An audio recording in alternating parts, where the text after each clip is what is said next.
ডাঙৰ এজাক বৰষুণ আহি আছে। বব ডিলান, অনুবাদ লিজাৰ দাস। কলৈ গৈছিলা মোৰ সোণটো, কোৱাচোন কলৈ গৈছিলা মোৰ মইনা। কুঁৱলী ভৰা পাহাৰবোৰ বগাই উজটি খাইছিলোঁ, একা বেকা ৰাজপথত খোজ কাঢ়িছিলোঁ, বগুৱাই গৈছিলোঁ, উৰুঙা অৰণ্যৰ মাজত সোমাই পৰিছিলোঁ আৰু মৃত সাগৰবোৰৰ সন্মুখীন হৈছিলোঁ। সমাধিস্থলৰ মুখত হাজাৰ মাইল বাট কৰি বাইছিলোঁ।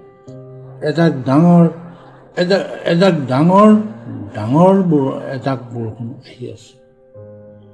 কি দেখিছিলা মোৰ সোণটো, তুমি আৰু কি দেখিছিলা মোৰ মইনা। দেখিছিলোঁ নৱজাত শিশুটিৰ চৌপাশে কুকুৰ নেচিয়া বাঘবোৰ।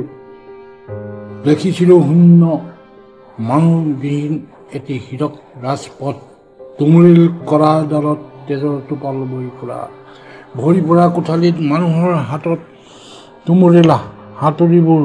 দেখিছিলোঁ পানীৰে ঢাক খোৱা বগা এডাল জখলা, আলাপ কৰা হাজাৰ হাজাৰ মানুহৰ ফটা চিটা জিভাবোৰ, কণ কণ ল'ৰা ছোৱালীৰ হাতত বন্দুক আৰু তৰোৱাল।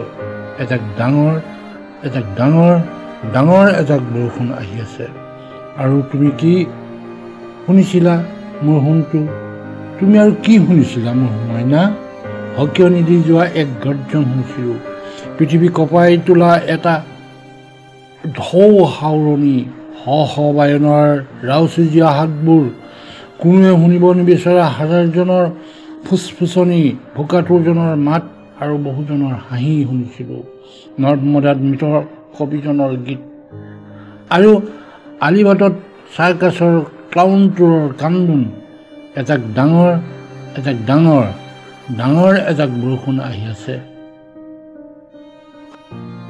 তুমি কাক লগ পাইছিলা মোৰ সোণটো, আৰু তুমি কাক লগ পাইছিলা মোৰ মইনা।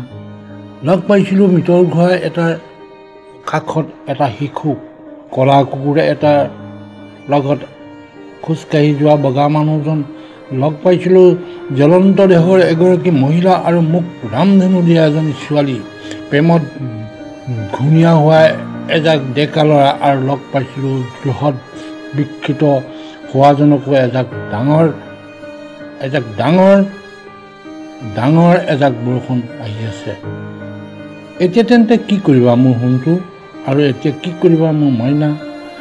সেই বৰষুণজাক অহা আগতে ওলাই যাম, যাৰ সবতকৈ গভীৰ কলা অৰণ্যলৈ, য'ত বৰবিহে বুৰাই পেলাইছে পানী, য'ত সন্নিহিত হৈছে ভৈয়ামৰ আলয় আৰু জেকা মলিয়ন বন্দীশাল, য'ত নিতৌ-গুপ্ত হৈ আছে প্ৰাণদণ্ড ঘাতকসকল, য'ত ভোগ বহুক্ষা হয় বিক্ষোভ আৰু আত্মাবোধ বিস্মৃত, য'ত সকলোতে কেৱল কলা ৰং আৰু সকলো শূন্য। আৰু মই এই কথা কৈ যাম, ভাবি যাম, মাতি যাম, যাৰ উশাহ ল'ম, পাহাৰবোৰৰ পৰা প্ৰতিফলিত কৰিম, যেন প্ৰতিজনে দেখে। আৰু অৱশেষত মই থিয় হৈ ৰম মহাসাগৰত বুৰ যাম। কিন্তু মই গোৱাৰ আগতেই মোৰ গীত মই জানিম, এজাক ডাঙৰ যে এজাক বৰষুণ আহি আছে।